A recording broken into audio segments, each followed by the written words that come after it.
Go! Good morning. Hello. So today's stream is about the new battle system and about the changes that we've made in the game overall that we tested this week with a prototype.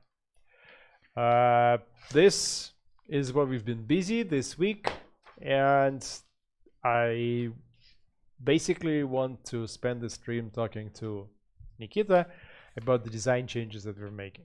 So as you know, the game transitions to direct control, turn-based and hex-based map.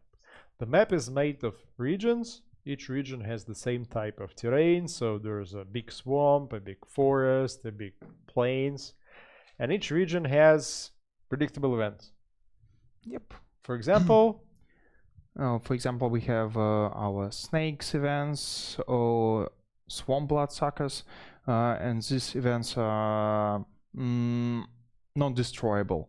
So some we events, explain them. events like this can be removed. If you go to the nest of gigglers and remove them, then you no longer have them in this or region. You can destroy the camp of bandits. But some you cannot remove, such as snakes or locusts. They will happen to you every time. There is a chance of them happening to you every time you cross this region. Every predictable event, you can see it, you can observe it from the map. And every predictable event has its own probability. So you can have a swamp which is full of snakes and a swamp that has a little bit of snakes, but not really much. Also, events have a cooldown mechanism which we thought of showing to you, but then we decided against it. So if a snake attacked you, there is a cooldown period. So for a few turns, there is less of a chance, or there's no chance that the snakes will come to bite you, but we're not going to show you this. Why? So it wouldn't be so predictable that you have now 3 turns that that nothing happens to you.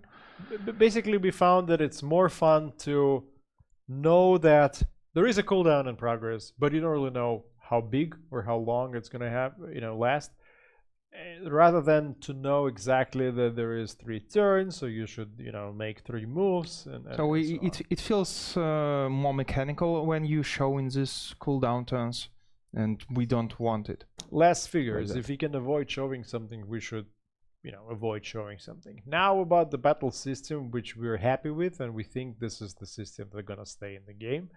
I think we'll get this up on the screen now. Magic. Yep. Okay. So we switched to 2 main stats that characters have. It's attack and defense. And we've split battle magic into destructive magic and protective magic. So now there are 2 different skills. One is responsible for attacking and one is responsible for defending. So essentially, when you start the battle, every character has its own stats that come from traits that can be negated by some conditions. One by one. First of all, your attack and your defense is defined by your destructive or protective skill. Let's say +3 or +2. Then conditions affect you. So if you're sick, if you're ill, then you can have, let's say, a penalty of 1 to attack or to defend, or a penalty due to poisoning or a penalty due to injury. Then you have personal traits which remain in the game. So if the character is, let's say, strong-armed, or if the character is lame, then this will be there. Then you have substances and spells that affect you, and equipment. Yeah, of course. How many slots do we have for equipment? I think it's how many? It's 7, but only 2 of them going to help with armor. Only 1 of them is helping with attack. Okay, so we have head, torso, arms, and legs. Yep. And then we have outer layer, and then we have something that you can hold in the hand. And then we have, for armor, we have torso, legs, arms, and head. So if you apply, if you take on helmet, then it occupies the head slot. So you cannot have 2 helmets or 3 helmets. And it provides you let's say, +1 defense, as well as giving you 5 points of armor. Yes. How does armor work? Like, where does it come? So when a creature or an enemy hits you in the head, for example, with 10 damage, then the helmet will reduce this amount by 5, and will get a 5 damage in durability. But let's go back a little to how that may happen. So let's say you have 3 gigglers, and gigglers have 4 attack and 4 defense. Yep. So 3 gigglers. So you can see on the screen that there are 2 lines. The first attack line and defense line. So when you attack 3 gigglers, they have in sum 12 attack and 12 defense. So you need to hit them by so each giggler has a defense of 4. Together they have defense of 12. And here on the first scale on the screen, you can see that if you hit them with the power of 4, you kill 1. Yeah. Kill them with 8, hit them with 8, you kill 2. And when you reach 75% of the whole line, then you will win. You win where you see the red flag, and then if you hit them with 12 or more, then you destroy them completely, and you collect the loot from all 3. So to win an encounter, to win a battle, you don't need to completely destroy the whole scale, but you need to achieve 75% of that scale. And below you see a scale for 2 gigglers where the victory is at 6. So if you manage to scramble together 6 attack points, then okay, you won through battle this encounter. Now on the bottom you have a defensive scale, and defensive scale works in the way that you fill up those cells, and the ones that you haven't covered up, they affect you. So let's say you mustered a defense of 6 points, then the stuff at the 7th, 8th, and 9th points will So you'll hit get you. 2 small hits and 1 critical hit. Now hits are, let's say that we've covered 6 and we have 3 hits coming our way, 2 regular and 1 critical. Each creature has a different... Each creature has its own damage level. So Giggler hits with 13 damage. So 13 hit points per each hit, and Stingtails 24 in the current version. So if you miss 1 hit from a Stingtail, that's minus 24 health points, and if you miss 1 hit from a Giggler, that's minus 13. So that scales up, basically. And armor comes into the play here. Let's say you've missed 2 hits from Gigglers, that's 26. Before we remove from the character 26 health points, we look at the armor. And if, let's say... If these hits arrived on torso, where you have leather armor, then you'll reduce this by 5 for each hit. So it will be not 26, but it will be 16. We currently like the visual way that we show it, so it's very easy to see what you have to do and to see how you assemble different attack points and defense points. Basically 2 scales that you fill up with your own stats, with your equipment, with your consumable items and spells. And so we we are trying currently to... Cameraman, can we have a camera, please? Switch to the camera. And we currently like the way that it's visualized, and so we're looking to test today, just after this stream.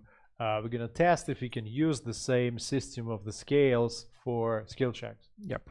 So basically what we discussed is that if you're passing a storm, then the skill check is no longer yes or no, success or failure, because we didn't really like the system, the rigidity of the system where either this or that happens. And we wanted to introduce some variability, but we also didn't enjoy rolling the dice. You know, if you're likely to fail the skill check, roll the dice, okay, save load, roll the dice, save load. So we wanted to find a way of giving you different outcomes of the same event without using the dice. And just today that idea came through that we can use the same battle system, or the same system as in the battle for skill checks, where it's mostly scale system, yeah. So if we in battle system we have defense with different grades of damage that you will get. So we can use same thing with skill checks. When you don't have enough skill, then you will get some consequences. So basically, what we discovered playing this prototype is that sometimes you don't want to wait until your skill level goes up and you can pass. Sometimes you're okay with taking some damage and coming through or taking some risk. And the randomness is that the event may or may not happen. Let's say you have a 40% chance of stingtails attacking you in this region. So you already have some, unpredictability, some danger there. It's not guaranteed to happen, but it's likely to happen. And as you encounter those stingtails, you may do a stealth check. You may try to go around them. And then we check your travel magic, and with the travel magic you can see that you need to put up together 8 points. And let's say 2 points you get from your protective cloak, which hides you. 3 points you get from your skill. 1 point you get from your substance that you just consumed. Mm-hmm. And then you cast a shield or you cast invisibility spell, spending your energy, and success. You crawled past, you passed those stingtails without having to battle them. So that gives you direct visibility into how you can build the success of this skill check. And also you're able to take some consequences. You see, should I cast this last spell and have 100% success rate, or should I maybe take some damage? Yeah. But I will save my energy and then I'll go on. So that's about it. That's where we are right now. And it will still be a few weeks, and I know that my friends like to tell me not to say a few weeks, so yeah. It'll be some time before we ship this as a video, as a game. It's basically as an update to the game that you guys have. We still need to test a lot of different mechanics in prototype, but that's what we're doing right now. That's what we want to do as soon as possible and as soon as we can. And once we are able to do it, then great, then fine. Then you guys will join with this new model and you'll be able to play and give us feedback. It's just that right now we're making all those little decisions that we need to make before we assemble it together and then ship, and then you guys can participate in this with your feedback and your experience. And right now we're gonna finish with the skill checks and then move over to discussing, well, I think we're pretty much done with magic energy, but we need to talk about the Spire, about the mage character. And once that's done, we'll move to storylines, and we'll move to weather effects, and we'll move to crafting and alchemy, and so on and so on. Basically, some rooms are going, like we're removing some of the rooms from the Spire that are no longer necessary, like library loses a lot of its kitchen goes. Yep. Merges into a alchemic lab and so on. So there are changes across the whole spectrum that we remove unnecessary stuff, the stuff that is micromanaging or not fun. And we'll get closer to that, and as we do these changes, we'll share them with you so you're aware of where we are in this situation. And that's pretty much it for today. See you next week.